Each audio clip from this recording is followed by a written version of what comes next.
Sea bienvenido, licenciado, al presente video donde el grupo expondrá el bolo número 1, distribución unidimensional de frecuencias de la materia de estadística de seminario terminal 2. Mi nombre es Cristian Diego Cali Vincenti y comenzamos. El grupo está conformado por Cali Vincenti, Cristian Diego, Pérez López Silvana, Yucra Choque y Jessica Amparo.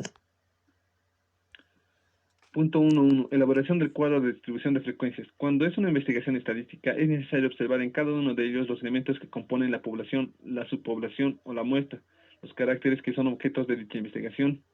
También tenemos que hacer una recolección de la información. Métodos de la recolección de la información. La recolección de la información puede ser de manera directa o indirecta.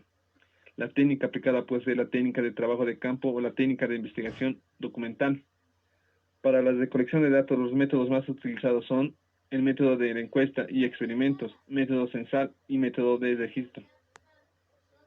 Frecuencias absolutas. La frecuencia absoluta es el número de veces que un dato se repite dentro de un conjunto de datos. Se representa con f sub i, donde la i corresponde al número de dato. La forma de obtener la frecuencia absoluta es contando las veces que aparece el dato en el conjunto de datos.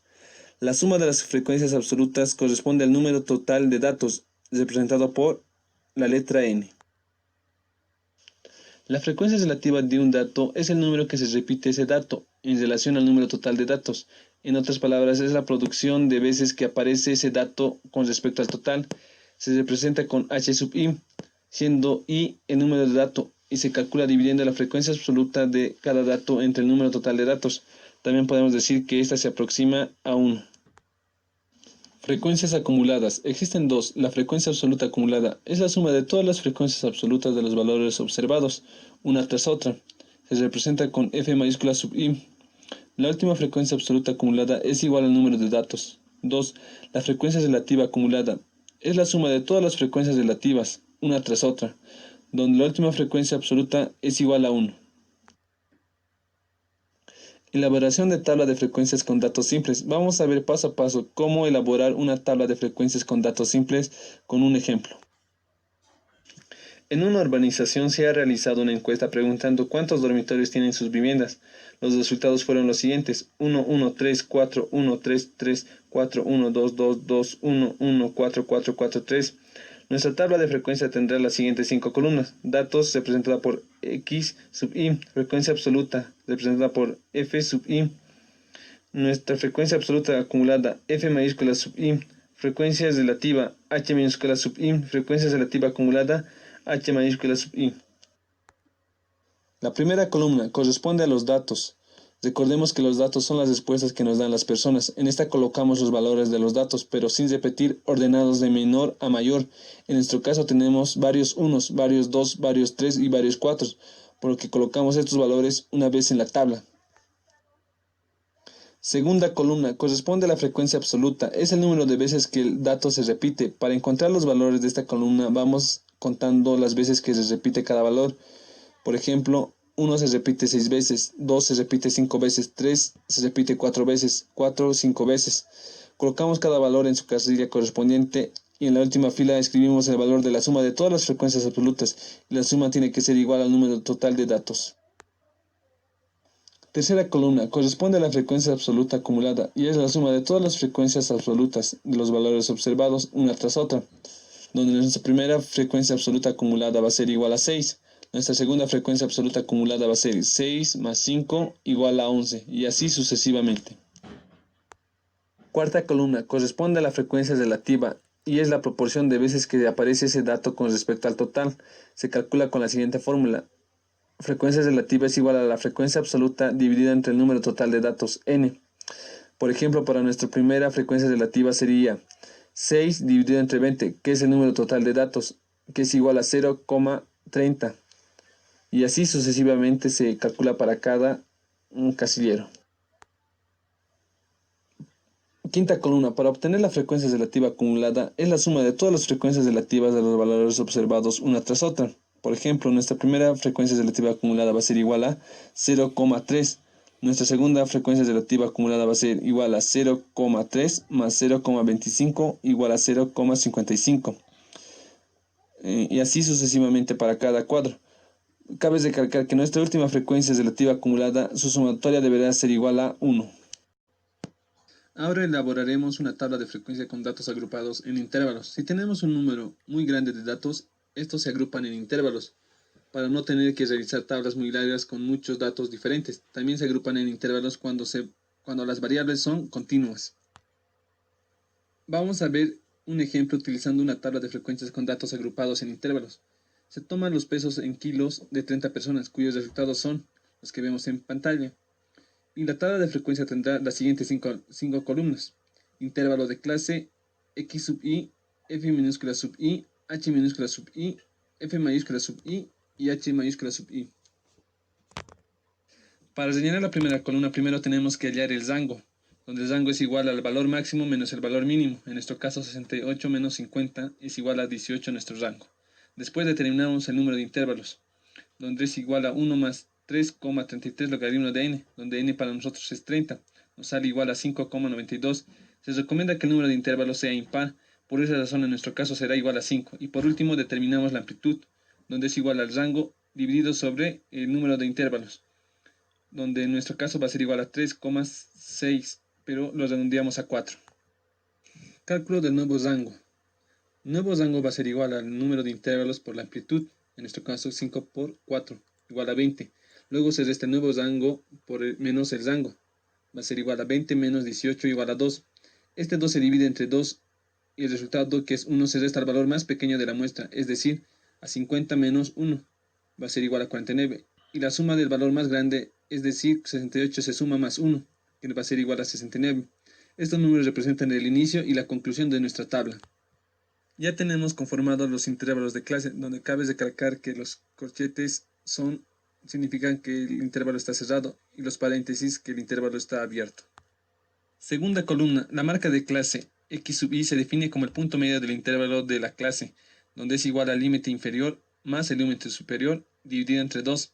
En nuestro caso sería 49 más 53 dividido entre 2 igual a 51.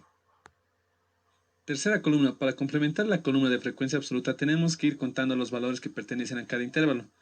Por ejemplo, existen 3 personas que pesan entre 49 y 52, 6 personas que pesan entre 53 y 56, 8 personas que pesan entre 57 y 60, 9 personas que pesan entre 61 y 64, 4 personas que pesan entre 64 y 68.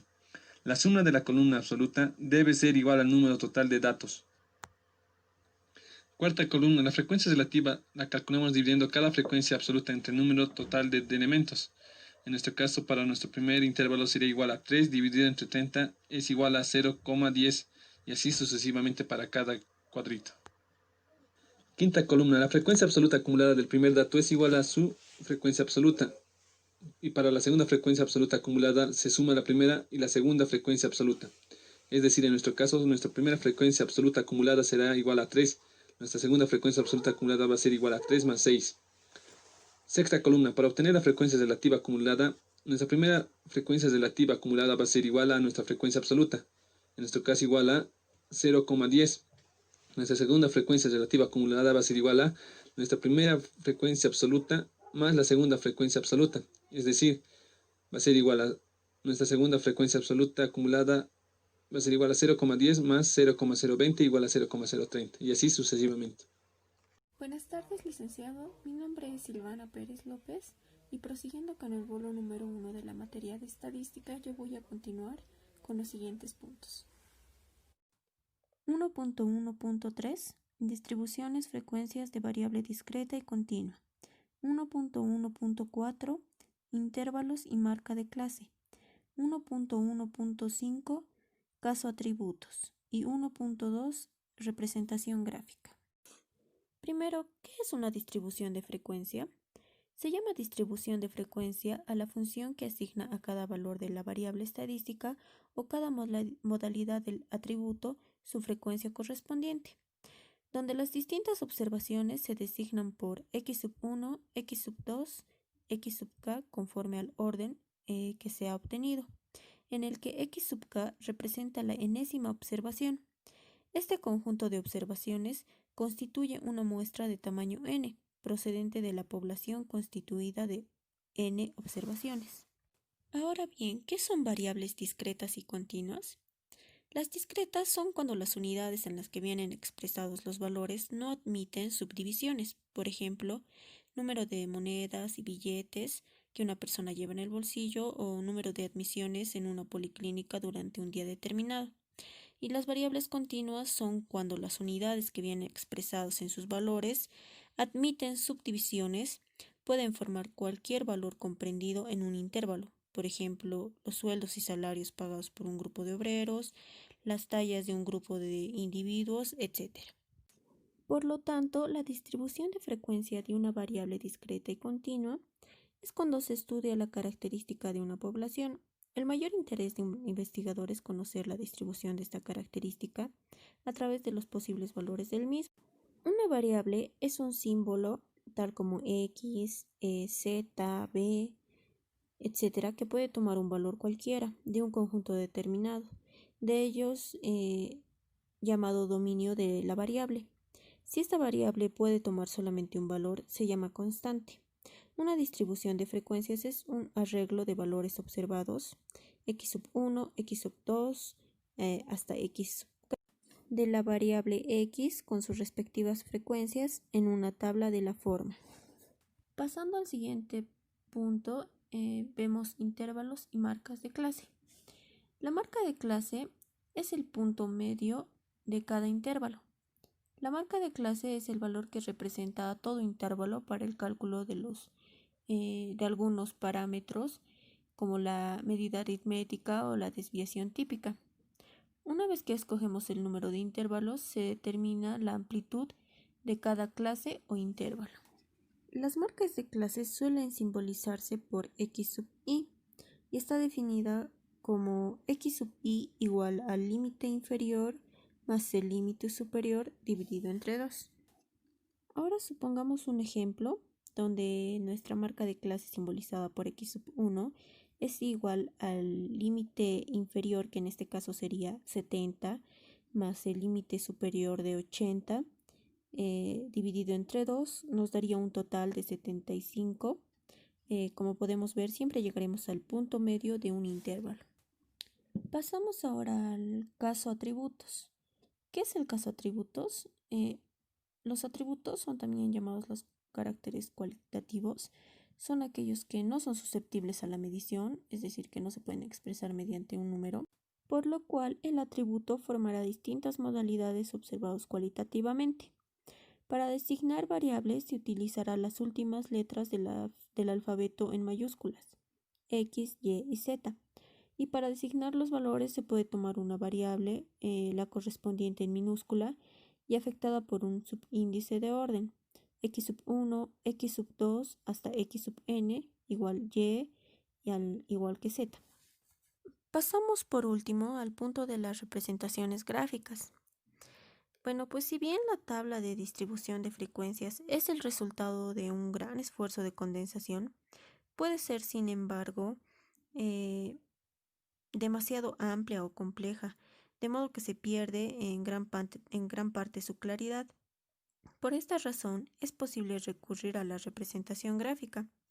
Los gráficos dirigirán especialmente la atención al sentido de la vista, y de esta forma contribuiremos a un método de estudio eficaz, concreto y claro. Consiguientemente, en la elaboración de las representaciones gráficas, al igual que de los cuadros estadísticos, se deben considerar los siguientes aspectos. El título, en el que se describe claramente el objetivo del dibujo. Los elementos geométricos, de referencia, eje de coordenadas, eje polar, etc. Escala de representación, adoptada para cada variable, y la fuente es la referencia sobre el origen de los datos estadísticos.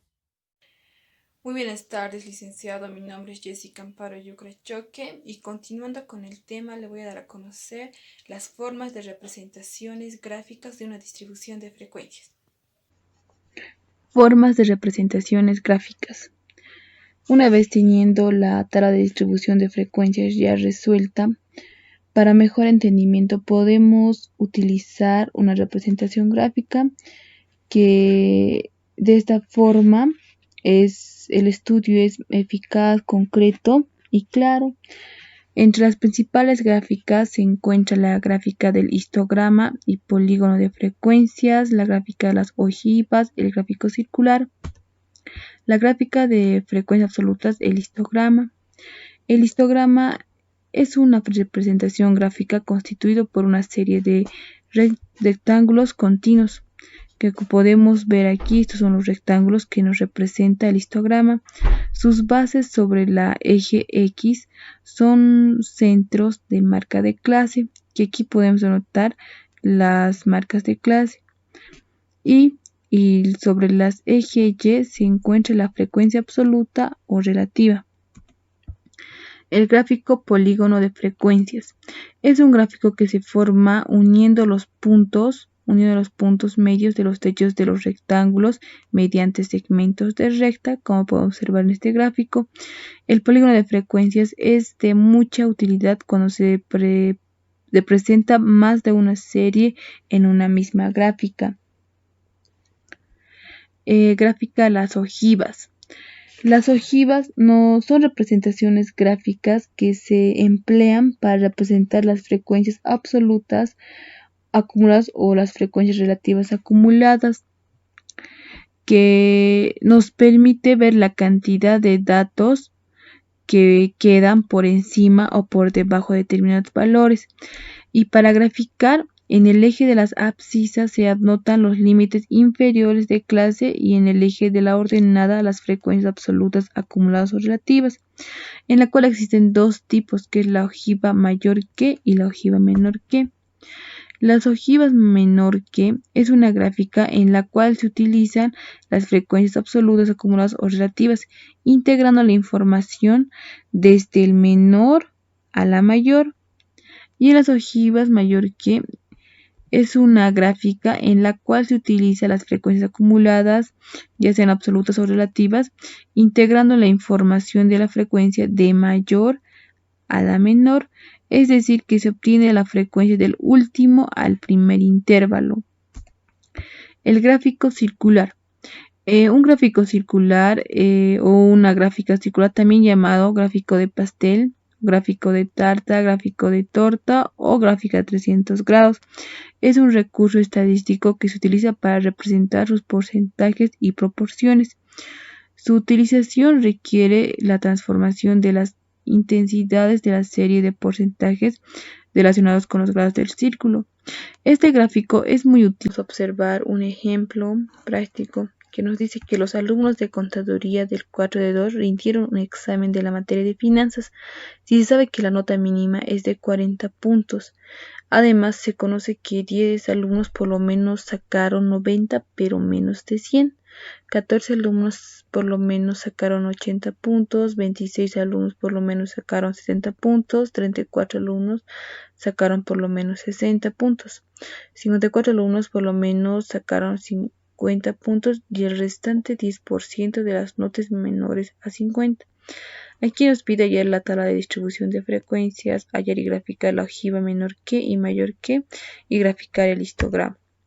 Aquí ya podemos empezar a resolver que en el ejemplo ya nos da el límite superior, que es de 100 puntos, y el límite inferior, que es de 40 puntos.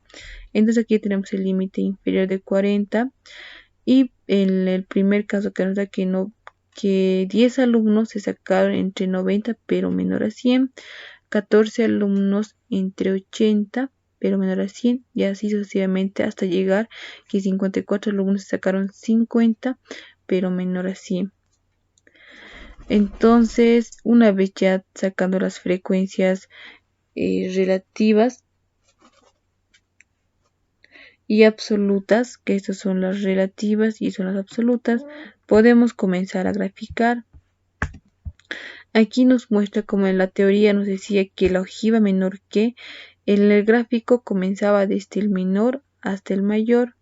Entonces aquí podemos ver efectivamente que sí, desde la menor hasta la mayor. Y en la gráfica de la ojiva mayor que, la teoría nos dice que la gráfica va desde la mayor hasta la menor.